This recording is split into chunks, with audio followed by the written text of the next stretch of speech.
جمال الوجود بذكر الإله وتصفو الحياة بنور هداه.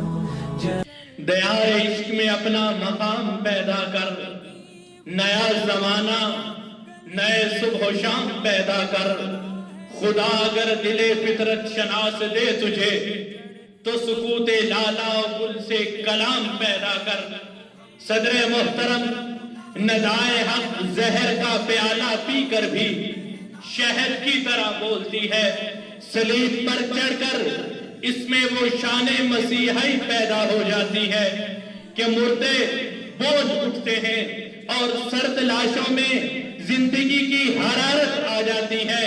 یہی آواز جو کبھی سقراط بنی تو کبھی لقمان و سلیمان، یہی آواز جو بتخانہ آزر میں ابراہیم ہے تو اطاعت حق میں اسماعیل، یہی آواز جب کوہ صفا کی چوٹیوں سے بلند ہوئی تو اس میں اتنا کیف و سرور تھا کہ تپتی ریت ننگی پیٹ اور پر گھسٹ جانے والے غلاموں نے بہتی ہوئی ریت پر اپنی پگھلی ہوئی چربی سے لکھ دیا، ستاروں سے آگے جہاں اور بھی ہیں ابھی عشق کے امتحان اور بھی ہیں.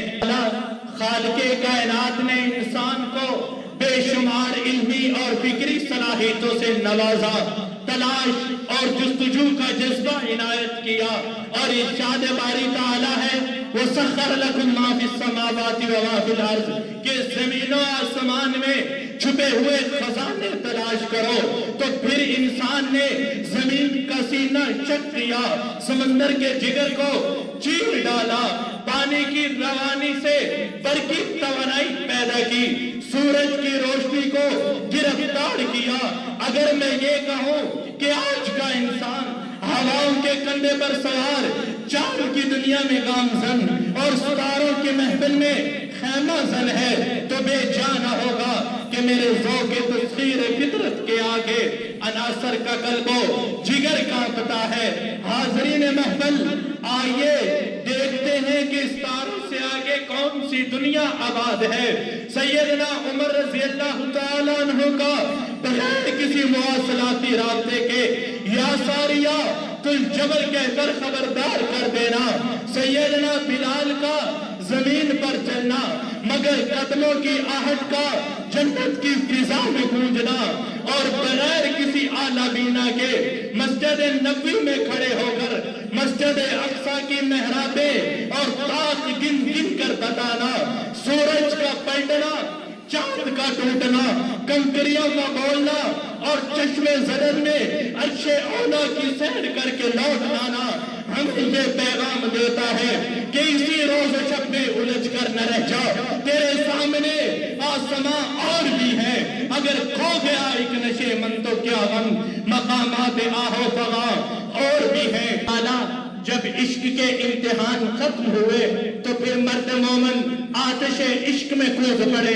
کبھی وہ ستاروں پر کمندے ڈالتے ہیں تو کبھی خدائے لم یزل کا دست قدرت، وہ کبھی رزم حق و باطل میں فولاد ہوتے ہیں تو کبھی حلقہ یارا میں ریشم کی طرح نرم. وہ کوہ بیاباں سے گزرے یا پھر دشت و صحرا سے ان کے گھوڑے رکتے نہیں بلکہ آگے بڑھتے ہی چلے جاتے ہیں. اور جب ان میں عقابی روح بیدار ہوتی ہے تو ان کو اپنی منزل آسمانوں سے کہیں آگے دکھائی دیتی ہے. اندلس کا ساحل ہو یا کربلا کا میدان، دیبل کا سمندر ہو یا چاغی کے بلند و بالا پہاڑ یا پھر کارگل کی سفید پوش وادیاں یا پھر اندلس کا ساحل، سوال یہ پیدا ہوتا ہے کہ وہ عشق کے امتحانوں سے کیسے سرخرو ہوئے. ملا کے موت سے نظریں وہ مسکراتے تھے، رضائے حق کے لیے نقد جان اٹھاتے تھے. وہ روب تھا کہ عدو سہم سہم میں رہتے تھے، وہ دبدبا تھا کہ دریا بھی تھم کے بہتے تھے. بلا و زلزلہ کی نبض رک کے چلتی تھی، خدا بڑا میرا موت بھی جھک کے ملتی تھی.